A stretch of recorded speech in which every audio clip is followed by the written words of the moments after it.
থেকে বর্ণিত তিনি বলেন রাসূল সাল্লাল্লাহু আলাইহি সাল্লাম বলেছেন ইদা দাখালাল আশরু, যখন জিলহজ মাসের 10টা দিন চলে আসবে। একটু তাকান তো আমার দিকে। যখন জিলহজ মাসের 10টা দিন চলে আসবে, অর্থাৎ চন্দ্র যখন উঠে যাবে, ওয়ারাদা বাযুকুম আয়ুদাহিয়া ফালায়ামুসসা মিন শাহরি ওয়াজফারি শাইয়া, যারা কুরবানি করতে ইচ্ছুক, অর্থাৎ যারা কুরবানি করবে নিজের নামে, তারা যেন চুল, গোপ, নখ, গা হাতের চামড়া না কাটে। কি বুঝলেন?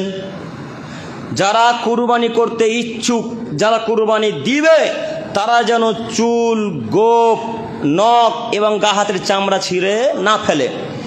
এই সই মুসলিম ও মিসকাতের হাদিসের বিবরণ দ্বারা বোঝা যাচ্ছে যে চন্দ্র উঠে গেলে গোপ, চুল, নখ কাটাকাটি আর হয় না, আর কাটতে পাবেন না।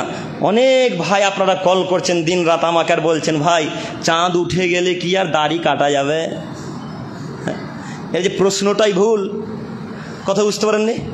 এর প্রশ্নটাই যে ভুল। দাড়ি তো কিয়ামত পর্যন্ত কাটতে পারবেন না জরুরি প্রয়োজন ছাড়া। যদি এখানে ক্যান্সার হয় তখন দাড়ি কেটে ফেলেন না, কোনো অসুবিধা নেই। অসুখ হয়ে গেছে, এত বড় ফোড়া উঠে, যে ফোড়াটা না কাটলে অপারেশন করা যায় না, এখন কী করবেন? দাড়ি রাখবেন, এখন কাটতে হবে। তো আপনি বিনা প্রয়োজন দাড়ি ছেড়ে ফেলে দিলেন, আপনি প্রশ্ন করলেন কেন? জি না, দাড়ি কাটার প্রশ্নই আসে না, দাড়ি কাটতে পাবেন না। আপনি নখ, চুল, চামড়া, গোপ কেটে ফেলে দিতে পাবেন না। এটা হচ্ছে চাঁদ ওঠার পর। চাঁদ ওঠার আগে পর্যন্ত গোপ, নখ, চুল যত খুশি কাটেন না, কোনো অসুবিধা নেই। দাড়ি কখনোই কাটতে পারেন না। জরুরি এখানে আরো একটি কথা, আপনার মা বলেছে, বেটা চাঁদ উঠে গেছে, বেটা আর গরু কাটিস না। শুনেননি কথা? মানে ভুল হচ্ছে আমার না? বেটা জিলহজ মাসে চাঁদ উঠে গেছে, আর পোল্ট্রি মুরগি নিয়ে আসিস না বেটা। এই জন্যই ইমাম সাহেবেদের পোল্ট্রি মুরগির আসে না নাকি? মানুষ যে বুঝে গেছে যে চাঁদ উঠে গরু ছাগল কাটতে হয় না। হুজুর যে বুঝিয়েছে যে চাঁদ উঠে গেলে আর পোল্ট্রি কাটতে হয় না, দেশি মুরগি জবা করতে হয় না। হুজুরকে যে আবারও বলছি মাদ্রাসায় পড়তে গো, হ্যাঁ, হুজুরকে যে 100 দিন বলেছি মাদ্রাসায় পড়তে, কোন মায়ের বেটা বললে চাঁদ উঠে গেলে গরু ছাগল কাটতে হয় না? কে বলেছে? কে বলেছে? চাঁদ উঠলে শুধু নখ কাটতে হয় না, গোপ কাটতে হয় না, চুল কাটতে হয় না, চামড়া কাটতে হয় না, বাদ বাকি পৃথিবীর কোনো কিছু নিষেধ নেই। কথা বুঝতে পারেননি মনে হয়?